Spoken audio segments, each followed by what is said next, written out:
ಇದೀಗ ಈ ಕ್ಷಣದ ಬ್ರೇಕ್ ನ್ಯೂಸ್ ಲಭ್ಯವಾಗ್ತಾ ಇರುವಂತದ್ದು. ದೆಹಲಿಯಿಂದ ವಾಪಸ್ ಆಗಿದ್ದಾರೆ ಸುಮಲತಾ ಅಂಬರೀಶ್ ಎನ್ನುವಂತ ಡೀಟೇಲ್ಸ್ ಸಿಗ್ತಾ ಇರುವಂತದ್ದು. ಟಿಕೆಟ್ಗಾಗಿ ದೆಹಲಿಗೆ ತೆರಳಿದ್ದಾರೆ ಸುಮಲತಾ ಅಂಬರೀಶ್ ಅವರು. ಈಗ ದೆಹಲಿಯಿಂದ ವಾಪಸ್ ಆಗಿದ್ದಾರೆ ಸುಮಲತಾ ಅಂಬರೀಶ್ ಅವರು. ಮಂಡ್ಯ ಟಿಕೆಟ್ಗಾಗಿ ದೊಡ್ಡ ಮಟ್ಟದ ಫೈಟ್ ಅನ್ನು ನಡೆಸ್ತಾ ಇದ್ರು. ದೆಹಲಿಗೆ ಹೋಗಿದ್ರು, ಆದ್ರೆ ಈಗ ವಾಪಸ್ ಆಗಿದ್ದಾರೆ. ಬಿಜೆಪಿ ನಾಯಕರ ಜೊತೆ ಸುಮಲತಾ ಅಂಬರೀಶ್ ಅವರು ವಾಪಸ್ ಆಗಿರುವಂತದ್ದು. ಮಾಜಿ CM B S Yediyurappa, B Y. Vijayendra ಜೊತೆ ಸುಮಲತಾ ಈಗ ರಿಟರ್ನ್ ಆಗಿದ್ದಾರೆ. ಹಾಗಾದ್ರೆ ದೆಹಲಿಯಲ್ಲಿ ಏನೆಲ್ಲ ಚರ್ಚೆ ಆಗಿರಬಹುದು? ಹಾಗಾದ್ರೆ ನೆಕ್ಸ್ಟ್ ಲಿಸ್ಟ್ ನಲ್ಲಿ ಹಾಗಾದ್ರೆ ಎಲ್ಲಿಂದ ಟಿಕೆಟ್ ಸಿಗಬಹುದು ಸುಮಲತಾ ಅಂಬರೀಶ್ ಅವರಿಗೆ ಅಥವಾ ಸಿಗಲ್ವಾ? ಎಲ್ಲ ವಿಚಾರಗಳ ಬಗ್ಗೆ ಬಿಜೆಪಿಯ ಹಿರಿಯ ಮುಖಂಡರ ಜೊತೆ ಚರ್ಚೆಯನ್ನ ನಡೆಸಿರುವಂಥದ್ದು. ಅದು ಕೂಡ ಮಾಜಿ ಸಿಎಂ ಬಿ ಎಸ್ ಯಡಿಯೂರಪ್ಪನವರು ಹಾಗೆ ಬಿಜೆಪಿ ರಾಜ್ಯಾಧ್ಯಕ್ಷ ಬಿ.ವೈ. ವಿಜೇಂದ್ರ ಜೊತೆ ಈಗ ದೆಹಲಿಯಿಂದ ಕರ್ನಾಟಕಕ್ಕೆ ವಾಪಸ್ ಆಗಿರುವಂಥ ದೃಶ್ಯವನ್ನ ನೀವು ನೋಡ್ತಾ ಇದ್ದೀರಾ. ದೆಹಲಿಗೆ ಹೋಗಿದ್ರು. ದೆಹಲಿಯಲ್ಲಿ ಸಾಕಷ್ಟು ಚರ್ಚೆಗಳು ಕೂಡ ನಡೆದಿರುವಂಥದ್ದು. ದೆಹಲಿಯ ಹೈಕಮಾಂಡ್ ಮಟ್ಟದಲ್ಲಿ ದೊಡ್ಡ ಮಟ್ಟದ ಚರ್ಚೆಗೂ ಕೂಡ ಸಾಕ್ಷಿಯಾಗಿತ್ತು. ಸುಮಲತಾ ಅವರು ಮಂಡ್ಯ ಟಿಕೆಟ್ ನನಗೆ ಕೊಡಬೇಕಂತ ಸಾಕಷ್ಟು ಫೈಟ್ ಅನ್ನ ನಡೆಸ್ತಾ ಇದ್ರು. ಆದರೆ ಕೊನೆಗೂ ಏನು ಆಗಿದೆ, ಏನು ಆಗ್ತಾ ಇರಬಹುದು, ಇವೆಲ್ಲವೂ ಕೂಡ ರಾಜಕೀಯ ವಲಯದಲ್ಲಿ ಸಾಕಷ್ಟು ಚರ್ಚೆಯನ್ನ ನಡೆಸ್ತಾ ಇರುವಂಥದ್ದು.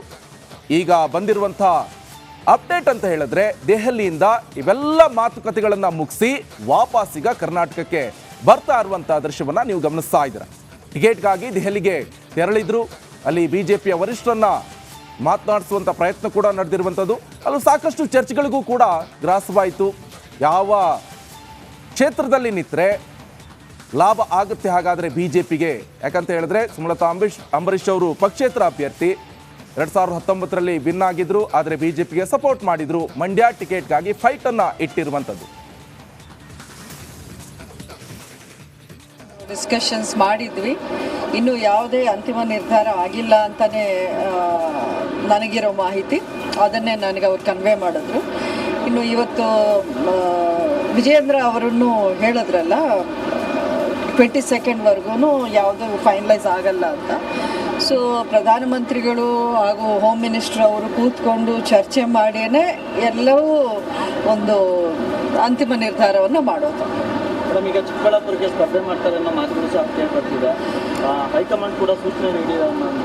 ಇಲ್ಲ, ಬೇರೆ ಅವರು ಆ ರೀತಿಯ ಒಂದು ಸಲಹೆ ಪ್ರಸ್ತಾಪ ಮಾಡ್ತಾ ಇದ್ದಾರೆ. ನಾನು ಯಾವುದೇ ಕಾರಣಕ್ಕೂ ಮೊದಲಿಂದ ನಾನು ಬೆಂಗಳೂರು ನಾರ್ತ್ಗೂ ನಾನು ಬೇಡ ಅಂದವಳು. ಚಿಕ್ಕಬಳ್ಳಾಪುರ್ಗೆ ನಾನು ಯಾಕೆ ಹೋಗಲಿ ಮಂಡ್ಯ ಬಿಟ್ಟು? ನನ್ನದೇನಿದ್ರು ರಾಜಕೀಯ ಮಾಡಿದ್ರೆ ಮಂಡ್ಯದಲ್ಲೇ ಅಂತ ಹೇಳಿದ್ದೆ. ಈಗಲೂ ಅದನ್ನೇ ನಾನು ಹೇಳಿಬಿಟ್ಟು ಬಂದಿದ್ದೀನಿ. ಮೇಡಮ್, ಸಾಕಷ್ಟು ವರಿಷ್ಠರನ್ನ ಭೇಟಿಯಾಗಿದ್ರೆ ಅಲ್ಲಿಂದ ನಿಮ್ಗೆ ಯಾವ ರೀತಿಯಾದಂಥ ಪ್ರತಿಕ್ರಿಯೆ? ಅಲ್ಲ, ತುಂಬ ಪಾಸಿಟಿವ್ ಆಗಿ ಇದ್ದಾರೆ ಅವರು. ಇನ್ಕ್ಲೂಡಿಂಗ್ ಅವರೇ ಹೇಳಿದ್ದು, ಪ್ರೈಮ್ ಮಿನಿಸ್ಟ್ರು ಇಷ್ಟು ಬಿಡುವಿಲ್ಲದ ಸಮಯದಲ್ಲೂ ಅವರೇ ಫೋನ್ ಮಾಡಿ ಅವ್ರನ್ನ ಕರೆಸಿ ಮಾತಾಡಿ ಅನ್ನೋಂಥ ಮಾತನ್ನು ಹೇಳಿದ್ರು. ಅದಕ್ಕೆ ನಿಮ್ಮನ್ನು ಕರೆಸಿದ್ವಿ ಅಂತ ಖುದ್ದಾಗಿ ನಡ್ಡಾ ಅವರೇ ಹೇಳಿದ್ದು ನನಗೆ. ಸೊ ಹಾಗಾಗಿ ಪಕ್ಷದಲ್ಲಿ ನನ್ನ ಬಗ್ಗೆ ತುಂಬ ಗೌರವ ಇಟ್ಕೊಂಡಿದ್ದಾರೆ. ಪಕ್ಷದಲ್ಲಿ ನೀವು ಉಳಿಬೇಕು, ಯಾವುದೇ ಕಾರಣಕ್ಕೂ ನಿಮ್ಮಂಥ ಲೀಡರ್ಸ್ ನಮ್ಮ ಪಕ್ಷಕ್ಕೆ ಅಗತ್ಯ ಇದೆ ಕರ್ನಾಟಕದಲ್ಲಿ ಅನ್ನೋಂಥ ಮಾತುಗಳನ್ನ ಹೇಳಿದ್ದಾರೆ. ಸೊ ಹಾಗಾಗಿ ತುಂಬ ಪಾಸಿಟಿವ್ ನೋಡಿ. ಹಾಗೆ ಬಿ ಎಸ್ ಯಡಿಯೂರಪ್ಪನವರ ಜೊತೆಯೂ ಕೂಡ ಮಾತುಕತೆ ನಡೆದಿರುವಂಥದ್ದು. ಈಗ ಎಲ್ಲ ಒಟ್ಟಿಗೆ ಅಂತ ಹೇಳಿದ್ರೆ ಮಾಜಿ ಸಿಎಂ ಬಿ ಎಸ್ ಯಡಿಯೂರಪ್ಪನವರು ಹಾಗೆ ಬಿ.ವೈ. ವಿಜೇಂದ್ರ ಹಾಗೆ ಸುಮಲತಾ ಅಂಬರೀಶ್ ಅವರು ದೆಹಲಿಯಿಂದ ವಾಪಸ್ ಆಗಿರುವಂತಹ ದೃಶ್ಯ ನೀವು ಗಮನಿಸ್ತಾ ಇರ್ಬೋದು. ಅಲ್ಲಿ ಚರ್ಚೆ ಆಗಿರುವಂಥದ್ದು ದೆಹಲಿಯಲ್ಲಿ ಸುಮಲತಾ ಅಂಬರೀಶ್ ಅವರು ಮಂಡ್ಯ ಟಿಕೆಟ್ ನನಗೇ ಬೇಕಂತ ಪಟ್ಟು ಹಿಡಿದಿದ್ದಾರೆ. ಇತ್ತ ಕಡೆ JDS ಆಗಿ ಬಿಜೆಪಿ ಮೈತ್ರಿ ಆಗಿರುವಂಥದ್ದು. ಇಲ್ಲಿ JDSನವರು ಮಂಡ್ಯ ನಮಗೆ ಬೇಕಂತ ಹೇಳಿರುವಂಥದ್ದು. ಆದರೆ ಕುಮಾರಸ್ವಾಮಿ ಅವರು ಹೇಳ್ತಾ ಇದ್ರು, ನಾನೊಂದು ಸಣ್ಣ ಶಸ್ತ್ರಚಿಕಿತ್ಸೆ ಇದೆ, ಅದು ಮುಗಿಸ್ಕೊಂಡು 25ನೇ ತಾರೀಕಿಗೆ ಮತ್ತೆ ಮಂಡ್ಯಕ್ಕೆ ಬರ್ತೀನಿ. ಆ ಮಂಡ್ಯಕ್ಕೆ ಬಂದಂಥ ಸಂದರ್ಭದಲ್ಲಿ ಟಿಕೆಟ್ ಯಾರಿಗೆ ಅಂತ ಅಲ್ಲೇ ನಾನೇ ಅನೌನ್ಸ್ ಮಾಡ್ತೀನಿ ಅಂತ ಹೇಳಿಕೆಯನ್ನು ಕೂಡ ಈ ಹಿಂದೆ ಕೊಟ್ಟಿದ್ರು ಕುಮಾರಸ್ವಾಮಿ ಅವರು. ಇಲ್ಲಿ ಸುಮಲತಾ ಅಂಬರೀಶ್ ಅವರು ನನಗೆ ಮಂಡ್ಯ ಬಿಟ್ಟರೆ ಬೇರೆ ಎಲ್ಲೂ ಕೂಡ ನಾನು ರಾಜಕಾರಣ ಮಾಡಲ್ಲ, ಮಂಡ್ಯ ಬಿಟ್ಟು ನಾನು ಹೋಗೋದಿಲ್ಲ, ನಾನು ರಾಜಕಾರಣ ಮಾಡೋದಾದರೆ, ನಾನು ನಿಲ್ಲೋದಾದರೆ ಮಂಡ್ಯದಿಂದಲೇ ನಾನು ರಾಜಕಾರಣವನ್ನು ಶುರು ಮಾಡಿರುವಂಥದ್ದು. ಇಲ್ಲಿಂದನೇ ಬೇಕಾದ್ರೆ ಮುಗಿಸ್ತೀನಿ ವಿನಃ ಬೇರೆ ಯಾವ ಕ್ಷೇತ್ರಕ್ಕೂ ಕೂಡ ನಾನು ಹೋಗಿ ಕಂಟೆಸ್ಟ್ ಮಾಡೋದಿಲ್ಲ ಅಂತ ಸುಮಲತಾ ಅಂಬರೀಶ್ ಅವರು ಹೇಳಿರುವಂಥದ್ದು. ಇನ್ನು ಗಮನಿಸ್ತಾ ಇರ್ಬೋದು, ದೆಹಲಿಯಿಂದ ಬೆಂಗಳೂರಿಗೆ ಆಗಮಿಸಿರುವಂಥ ದೃಶ್ಯ ಇದು. ಬಿ ಎಸ್ ಯಡಿಯೂರಪ್ಪ ಹಾಗೆ ಬಿ.ವೈ. ವಿಜೇಂದ್ರ ಅವರು.